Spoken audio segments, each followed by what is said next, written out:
ज्यांच्या आगमनाची आपण आतुरतेने वाट बघतोय ते शिवसेना नेते युवासेना प्रमुख सन्माननीय आदित्यसाहेब ठाकरे।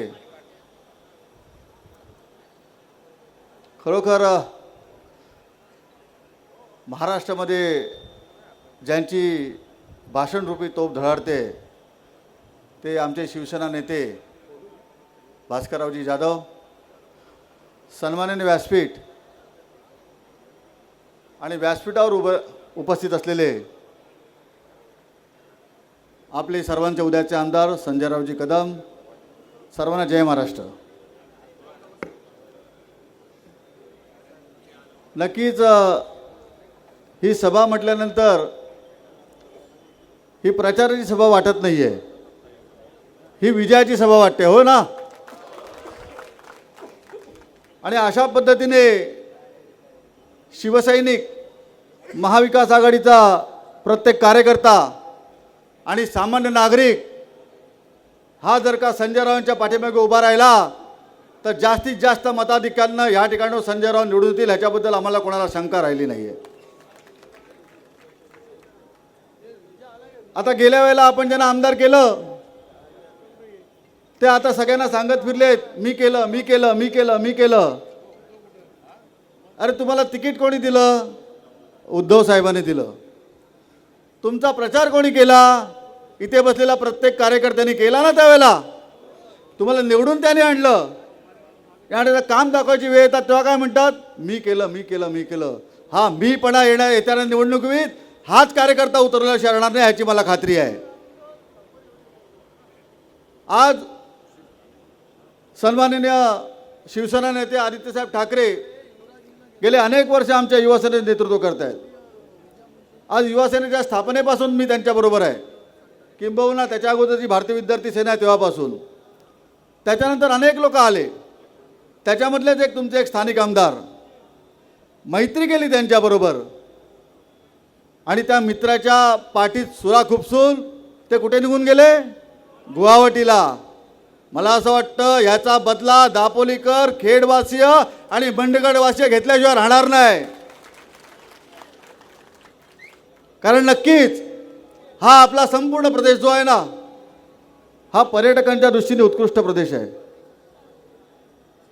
आपले आदित्यसाहेब गेल्या काळामध्ये पर्यटन मंत्री होते, त्यावेळेला अनेक धोरणं त्यांच्या माध्यमातून या ठिकाणी आणली गेली, परंतु जशी सत्ता गेली तशी ती धोरणं त्या ठिकाणी थांबवण्यात आली आणि त्याच्यामुळे तुमच्या सर्वांचं त्या ठिकाणी नुकसान झालेलं आहे, त्याचा वचपा काढण्याची वेळ आलेली आहे।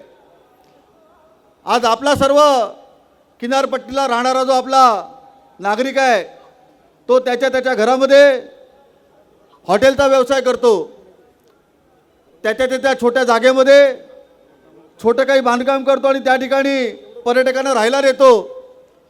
परंतु ते सुद्धा या लोकांना बघवलं नाही, म्हणून सख्या भावाचा काटा काढायचा होता, म्हणून त्याच्याबरोबर या सर्व जणांना त्यांनी पणाला लावलं आणि त्यांचा उद्योगधंदाही त्या ठिकाणी काढून घेण्याची जी काय गोष्ट आहे, जे पाप आहे ते यांच्या माध्यमातून झालेलं आहे। त्यामुळे हा सर्व भाग नक्कीच यावेळेला संजयराव कदमांच्या बाजूने उभं राहील याची मला खात्री आहे। आणि नक्कीच दापोलीमध्ये अनेक आमदार झाले, परंतु दोन वेळेचे आमदार हे सत्तेतले होते, एक 90 ते 95 आणि एक आता। उद्याची सत्ता कोणाची येणार आहे माहिती आहे काय? महाविकास आघाडीची। महाविकास आघाडीच्या सत्तेमधला आमदार या ठिकाणी पाहिजे असेल तर संजयराव कदम यांच्या माध्यमातून आपला हक्काचा आमदार, हक्काचा कार्यकर्ता याला निवडून आणण्याची जबाबदारी आपली आहे। या ठिकाणी खरोखरच मला माहिती आहे कोकणची जनता ही साधीभोळी आहे, मानी आहे, त्याच्यामुळे सर्व अपमानाचे बदले या ठिकाणी कोकणची जनता घेतल्याशिवाय राहणार नाही। बाळासाहेब जेव्हा शेवटच्या काही काळामध्ये ज्यांची जी भाषणं झालेली आहेत त्या भाषणामधले एक वाक्य, एक जी गोष्ट आहे ती जर का आमच्या मनामध्ये असेल तर मला असं वाटतं कुठला शिवसैनिक आयुष्यात गद्दारी करू शकत नाही, आणि जर का गद्दारी केली तर तो शिवसैनिक राहणार नाही। काय बोलले माहिती आहे का बाळासाहेब? मला सांभाळलं तसं माझ्या उद्धवला सांभाळा, तसं माझ्या आदित्यला सांभाळा, इमान राखा, हे वाक्य जोपर्यंत तुमच्या आमच्या मधात आहे, हृदयात आहे, तोपर्यंत मला असं वाटतं शिवसेना या भूतलावरनं कधीच संपणार नाही. आणि येणाऱ्या काळामध्ये ज्या माझ्या शिवसैनिकांनी, ज्या माझ्या कार्यकर्त्यांनी या कदमांना घडवलंय ना, त्यांचं राजकीय नेतृत्व तयार केलं ना, त्या कदमांना पाणी वाचल्याशिवाय राहणार नाही आणि संजयराव कदम यांना आमदार केल्याशिवाय राहणार नाही. धन्यवाद. जय हिंद, जय महाराष्ट्र, वंदे मातरम.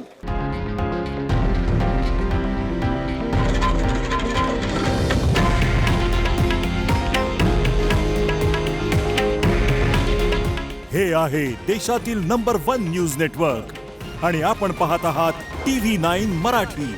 काळजी तुमची, हित महाराष्ट्राचं.